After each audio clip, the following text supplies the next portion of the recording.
Hey guys, so today I wanted to make this video talking about a supplement that I think that anybody who is interested in gaining and improving their workout performance and getting as strong as possible, getting the most out of their training should take. And that supplement is creatine.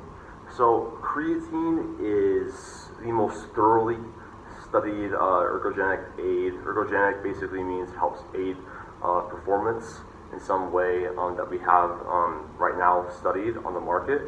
So it has a little scientific backing. There's been a ton of research on it. And in this video, I'm just going to explain it, what it is, how to use it, just etc. So basically, creatine is part of something called the phosphocreatine system. Okay, and so in your cell, you have two things, right? So you have phosphocreatine, and you have ATP or adenosine triphosphate. Those are the two main energy currencies of the cell. Creatine kinase catalyzes a reaction that converts creatine to ATP, and that basically creatine acts as a buffer for ATP. And so why does this matter? Like, why am I telling you this? So basically in our cells, we only have about around 5 millimolar of ATP. And so in each one of our cells, this is about how much ATP that we have. The issue is that the amount of ATP that we use every single day is significantly higher than this. It can go up to 132,000 pounds of ATP for somebody who weighs like 150 pounds. And the reason why this becomes a problem with sports performance and with the gym especially is that since we only have a finite source of ATP, there needs to be something else there that will, help ATP stay. And so that molecule is called phosphocreatine. Phosphocreatine is in the muscle cell.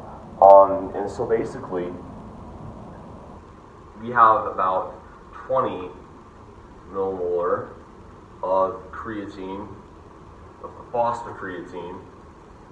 I'm just going to read that PCR in our muscle cells.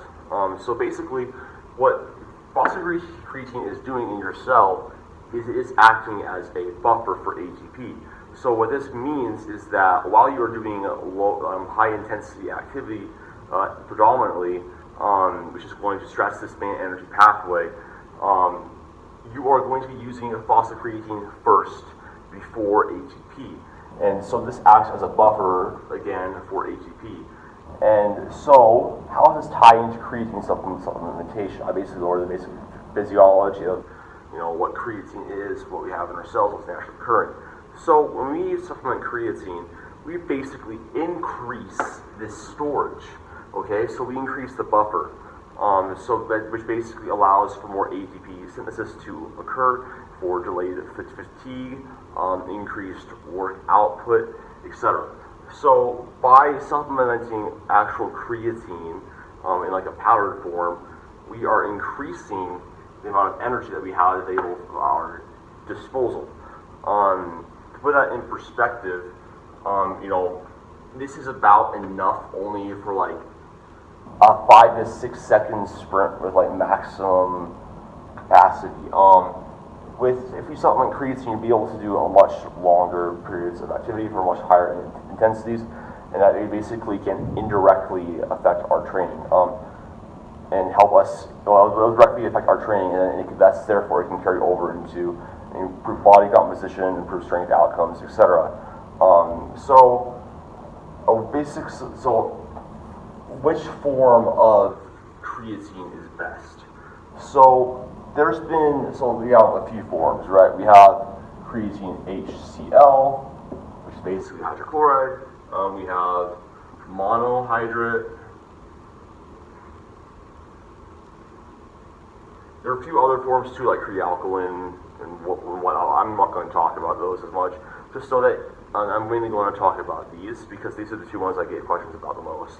So basically, hydrochloride, the touting for its efficacy is that it is superior solubility in water, which that may be true, and the reason why is because if you understand the chemistry.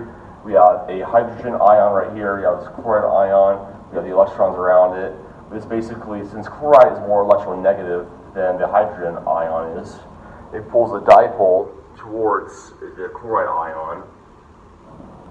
So basically means that it'll have improved solubility, and it'll be a more polar molecule, which will increase solubility in fluid.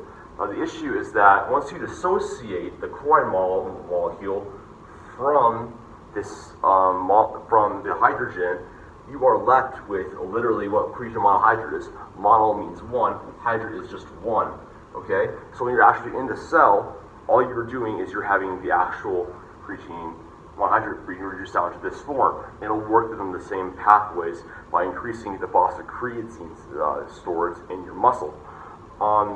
So a lot of people have been saying that creatine hydrochloride is better because of this. It's better because it's soluble in water. That's really not the case. You're going to be paying more for a less gritty liquid. I recommend just sticking with monohydrate because it's been the most thoroughly studied. We don't have really that much studies on creatine hydrochloride to basically tout its efficacy over monohydrate. Monohydrate has 100% bioavailability, which basically means your body can uptake it completely. Whereas with hydrochloride, like it's also 100% bioavailable, so like it still works. But like, if you want to save money, I'd go with monohydrate. Now, I wanted to discuss different ways to take it. So we have one protocol called a loading protocol. So basically, and this is typically what we see in sports science studies with athletes. Basically, when the researchers administer the creatine, they instruct the subjects to take about 20 grams of creatine every single day, split into 4 doses, 4 times a day. So 4 times a day, 5-gram dose. Okay, and so what that basically does is it saturates your muscles with creatine faster, which basically means you'll be able to see the ergogenic benefits sooner. With this protocol, it's going to be full saturation within about 5 to 7 days. So the issue with this protocol is that a lot of times people have a hard time tolerating it. I know for myself, I've tried loading protocols in the past. I get a lot of GI issues, digestive, holy crap, discomfort, and a lot of increased water retention. Also, it's just a pain in the ass. I take this 4 times a day. And so, like, if you want to do this, if you want to tolerate, if you want to see the ergogenic benefits of creatine faster, then try this out, see how you feel. Go for like a week. After this, you need to go down to just a maintenance dose of 3 to 5 grams of creatine a day, just to maintain those saturation levels. So that's one way to do it. The other way to do it, and how I personally do it, is I just take 3 to 5 grams of creatine a day, every single day. And so this will take a little longer for you to see the actual benefits from creatine, with increased work capacity, related fatigue, etc. But it'll take about 4 weeks as opposed to 1 week. Now, I personally just think that this is just best for most people because most people tolerate it well. Creatine is something that you need to take over a long period of time to really see maximum benefits. So this is what I would recommend for most people. You save money, less issues potentially with GI discomfort. a lot of people, when they start on creatine too, they start supplementing it, they will note that they have an increase in scale weight. That is because what creatine does is it holds water intracellularly within the muscle. Because again, phosphocreatine, ATP, that is in the muscle. That is what this is affecting. Another question I would get is, if I am cutting, should I take creatine? My answer is absolutely. Keep taking creatine. I would argue it's even a little bit more effective and important for you to keep taking creatine in a calorie deficit, because it will help improve your work capacity when you're having a lower energy availability because you're in a caloric deficit. So, and you're only going to, and you won't help you lose weight any better. You will lose that water retention, that 2 to 3 pounds that comes with the creatine supplementation, but that doesn't matter. You're not losing fat mass. You're literally just be losing lean body mass in that case. It will help you with your workout performance. Keep taking creatine in the cut. Don't worry about it. All other issues people have with or concerns is, should I take it if I have kidney issues?